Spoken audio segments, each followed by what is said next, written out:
Πολύ καλημέρα σας. Πολύ καλημέρα σας.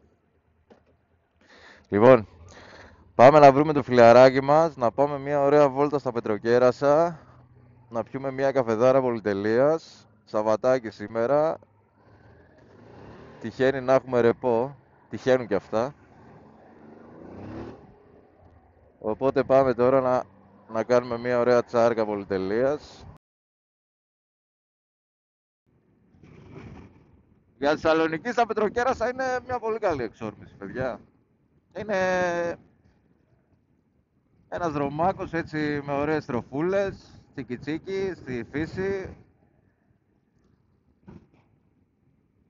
Και αυθημερών δηλαδή, ούτε καν αυθημερών, ένα πρωινό δηλαδή, να ανέβεις να πεις την καφεδάρα σου, να τονωθείς λίγο ψυχολογικά και να επιστρέψεις. Είναι ό,τι πρέπει. Ωραίο φωτισμό έχει κάτω από τη γέφυρα. Σαν night club είναι.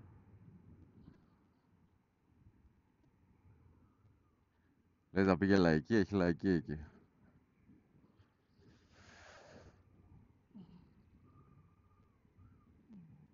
Που ήσουν μωρό μου εχθές, που σε πήρα 8 φορές και δεν ήσουν εκεί, είχα πάει λαϊκή. Οπ, οπ, οπ, οπ, οπ, έρχεται. Νάτος!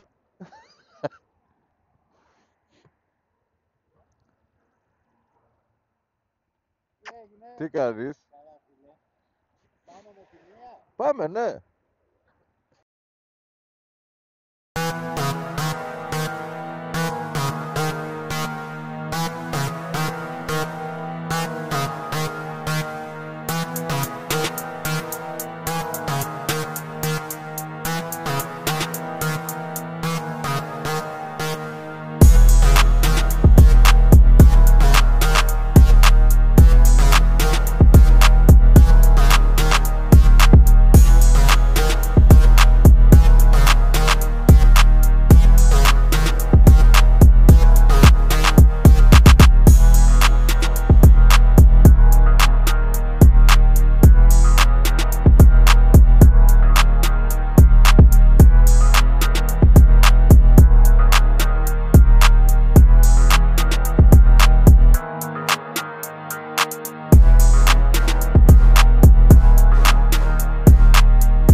Ωραίο το καφεδάκι με το φίλο μας τον Γιώργο στα Πετροκέρασα.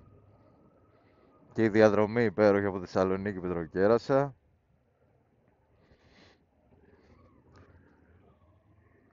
Είπαμε και τα δικά μας και τις κουβεντούλες μας. Και έδωσε ιδέα ο Γιώργος τώρα. Δεν πάμε, λέει, μέχρι τον Άγιο Πρόδρομο γιατί πείνασα. Να φάμε σουβλακάκι. Και δεν πάμε. Έτσι πως το βλέπω η μέρα με τον Γιώργο που είναι υπέροχη παρέα, έτσι θα πάει. Δική μας είναι η μέρα, οπότε γιατί όχι. Πήγαμε στον καφέ για το κατά πόσο γουστάρουμε τις στροφές ή όχι. Βέβαια, εντάξει, από τον υποφαινόμενο μπροστά μου μπορείτε να καταλάβετε ότι γουστάρει τις στροφές και το μηχανάκι που έχει επιλέξει. Εγώ δεν γουστάρω τις στροφές, γουστάρω κάτι τέτοια. Όχι τίποτα αου, απλά να πατάω λίγο χωματάκι, ρε παιδί μου, αυτό. Και μπορείτε να το καταλάβει για την γριούλα που οδηγάω την Αφρικα.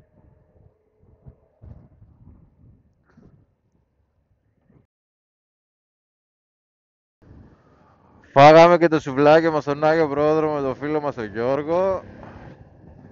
Και λέμε τώρα να γυρίσουμε για Θεσσαλονίκη από τον πολιτισμό.